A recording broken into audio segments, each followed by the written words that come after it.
Well, I may ruffle a few feathers, or I guess rattle a few bones, as it were, but does it feel like being quote unquote witchy or spiritual is kind of a trend these days and that everyone seems to be jumping on it? I think I have some feelings, y'all.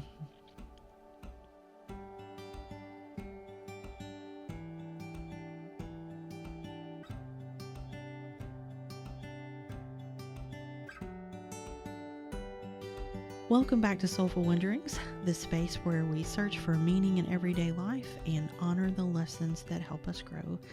I'm Heather and I'm your host. But before we get started, we would love it if you would subscribe to our podcast. It really helps us out. And you can also head over to our socials and follow us there. All that will be in the show notes. And also a quick reminder about our Healing Lens email series. So through my lens, I capture images and stories that become prompts for your own healing journey.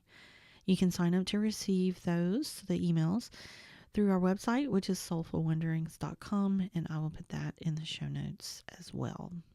So we are fully into October, and this is the time of year that witch hats and tarot cards and crystals and candles and really you name it, they seem to show up everywhere, and I do mean everywhere. I feel like every store I walk into has something Halloween themed for sale, right? And here's the truth. Halloween, it kind of brings a playful side of mystery and magic, but it's also sparked a question in me that I've been reflecting on a lot lately. Are we really exploring spirituality or something else? Or are we playing with the trend? Now, hear me. I'm not here to call out anyone or to take away the fun of the season, all right? It's a great time. Nobody's talking about that. But I do want to peel back kind of these layers of what it means to be spiritual or witchy, and why those two things aren't always the same. Now, my dear friend Google, help me out here. By definition, a witch is a person, often a woman, but not always a woman, believed to practice magic, sometimes in a religious context like Wicca or other pagan traditions. Now, spirituality, on the other hand, is a personal journey. It's an exploration of meaning, purpose, and connection to something greater than ourselves. It might involve meditation, mindfulness, or rituals, but it doesn't require a label. Now, sure, sometimes there's overlap in these practices. People use crystals and cards and herbs or rituals in both, but I don't know that they're interchangeable. I mean, really, to me, they're not. For example, the research I've done indicates that my ancestors were once labeled witches, and it's not because they were casting spells or anything like that, but it was because they were healers and they used herbs and natural remedies to help the people in their villages. And of course, in their time, that was enough to earn the label of witch. I think we've heard that many times, haven't we? I hear that story all the time. So fast forward to today, I think I have a pretty good example. We were set up for trick or treat, and this was last year before last, I'm not sure. And we always have a great time, okay? The kids, oh my gosh, the kids are always so sweet and they're so cute. I love seeing their costumes and, what everybody decided to do or what they're into this year. And we often have some teenagers come by to trick or treat, which I think is great. Sometimes they're looking out for a younger sibling, or sometimes they just want to trick or treat, which, like I said, I think is great, and we love to see the teenagers come by. But one year we had a couple, I think they were a couple, boy and a girl, and I can't remember what she said exactly, but she basically alluded to loving this time of year, and that it was because she was into the witchy part of it, right? And I kind of got this sense, you kind of read people right away. And I kind of got a sense that she was probably dabbling in some stuff. Maybe it was just for fun. More likely, it was an effort to be cool. And quite frankly, I think she was trying to be a badass, you know.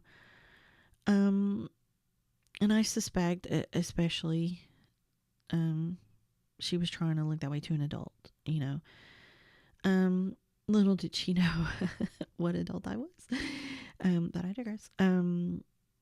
It just reminded me how casually we sometimes throw words around without understanding the depth behind them. And I feel like I want to offer caution, maybe. I feel like that's what this is. I'm really struggling with the words to explain how I feel about this. I admit that this trend, the seeming trend, it partially bothers me, but it's also a little bit disturbing. It it makes me pause. It makes me feel a little concerned, I think, because words and rituals carry meaning, and there are many practices that are deeply healing, and there are people that are doing light work. You know, I feel like I'm one of those people. But there are others that can be heavy, and truthfully, they can even be harmful, especially if you dive into that with knowledge. Look, curiosity is beautiful. Y'all know I love that. I love curiosity. But curiosity without respect can get you into waters that you may not be prepared to swim in. Okay, so I have a point, I promise. You don't need to call yourself a witch to have a spiritual practice.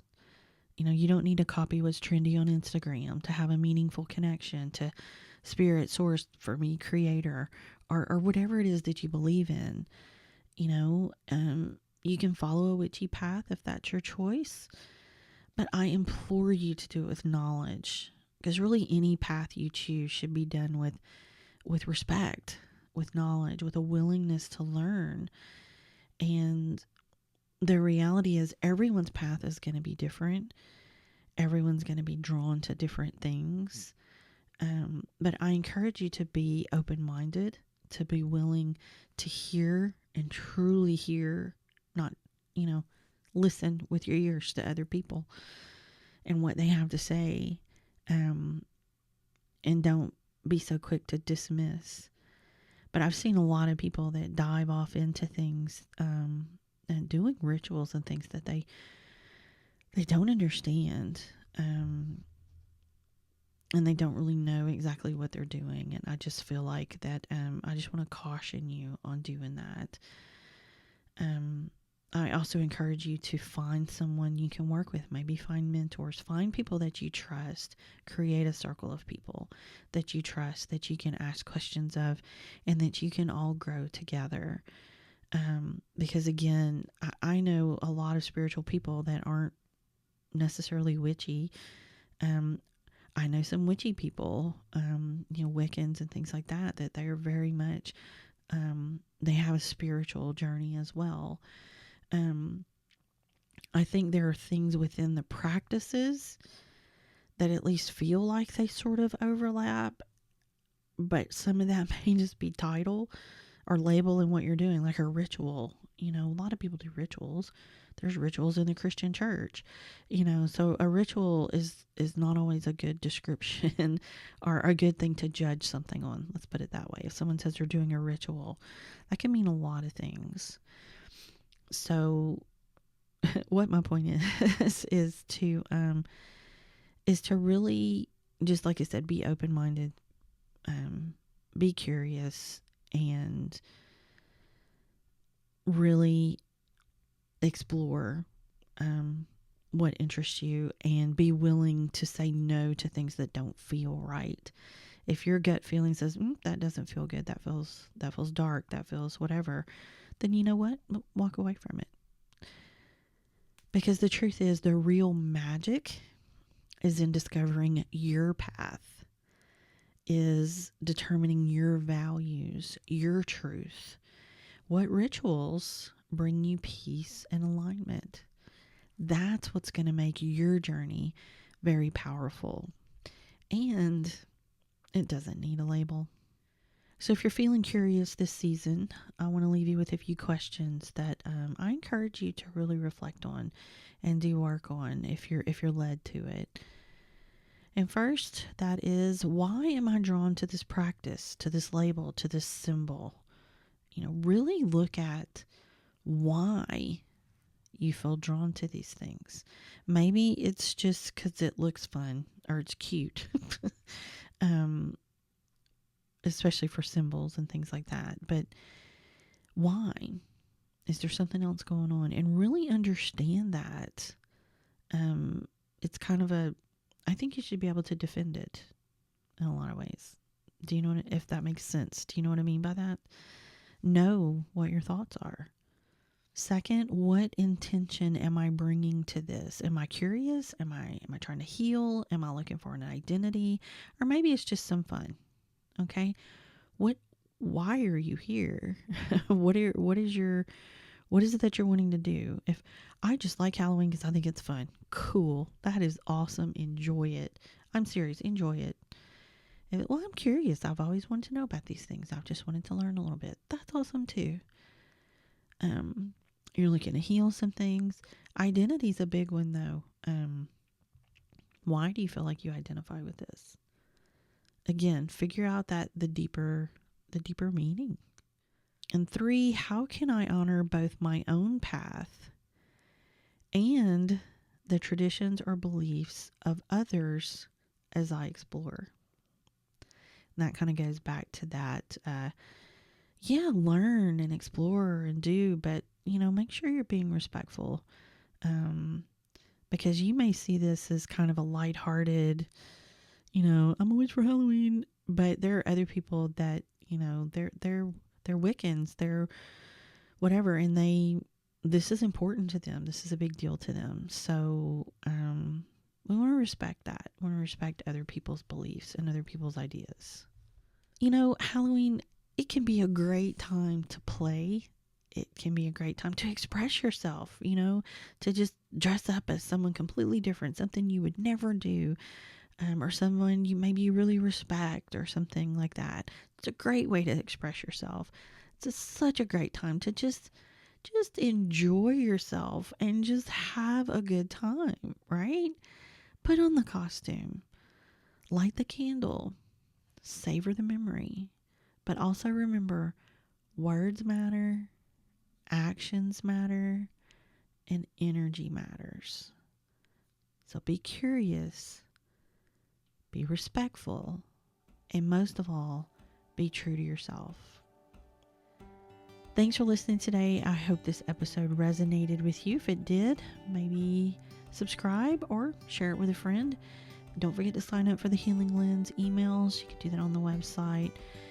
And until next time, honor your path, protect your energy, and remember, you are never alone on this journey.